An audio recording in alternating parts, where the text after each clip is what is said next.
سب سے پہلے سب دوستوں کو السلام علیکم۔ دوستو، پاکستان بمقابلا جنوبی افریقہ تیسرے ٹی20 میچ کے لیے پاکستان کرکٹ ٹیم کے سابق کھلاڑی رمیز راجہ برس پڑے،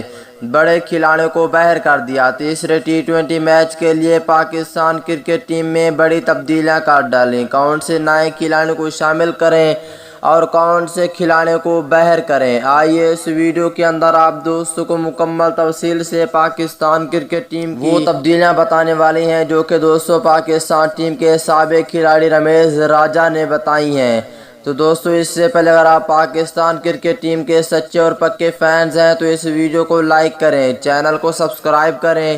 بیل آئیکن دبا کر آل پر لازمی کلک کر دینا ہے۔ تو دوستو، بغیر کوئی آپ کا قیمتی وقت ضائع کیے آپ کو اس حوالے سے مکمل تفصیل بتانے والی ہیں تیسرے ٹی20 میچ کے لیے۔ دوستو، اس سے پہلے آپ دوستو نیچے کمنٹ سیکشن میں یہ بھی لازمی بتانا ہے کہ تیسرا ٹی20 میچ پاکستان کرکٹ ٹیم جیتے گی یا ساؤتھ افریقہ۔ دوستو، جیسا کہ آپ کو معلوم ہے کہ پاکستان ٹیم پہلا ٹی20 میچ جیت گئی تھی، لیکن پھر سے دوسرا ٹی20 میچ میں بری طرح سے شکست ہوئی ہے پاکستان کرکٹ ٹیم کو۔ اب تیسرے ٹی20 میچ کے لیے پاکستان کرکٹ ٹیم کے سابق کھلاڑی رمیز راجہ برس پڑے ہیں کہ ان کھلاڑیوں کو باہر کرو اور ان کھلاڑیوں کو پاکستان کرکٹ ٹیم میں شامل کرو۔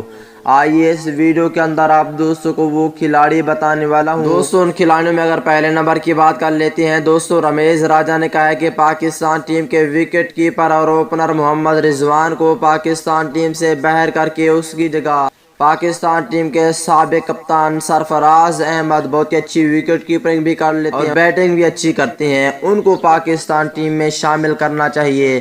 اگر دوسری تبدیلی کی بات کر لیتے ہیں تو دوستو رمیز راجہ کہتے ہیں کہ حیدر علی دوسرا ٹی20 میچ اچھی پرفارم نہیں دکھا رہے، حیدر علی کو بھی پاکستان کرکٹ ٹیم سے باہر کرو، تیسرے ٹی20 میچ کے لیے اس کی جگہ اور کھلاڑی شامل کرو۔ اگر تیسری تبدیلی کی بات کر لیتے ہیں وہ یہ ہے کہ رمیز راجہ نے کہا ہے کہ پہلے ہی میچ میں شرجیل خان کو موقع دیا گیا ہے، آگے بھی شرجیل خان کو موقع دیں گے، اس کو باہر نہیں کریں گے۔ تو دوستو، یہ تھی تبدیلیاں جو کہ رمیز راجہ نے بتائی ہیں تیسرے ٹی20 میچ کے لیے۔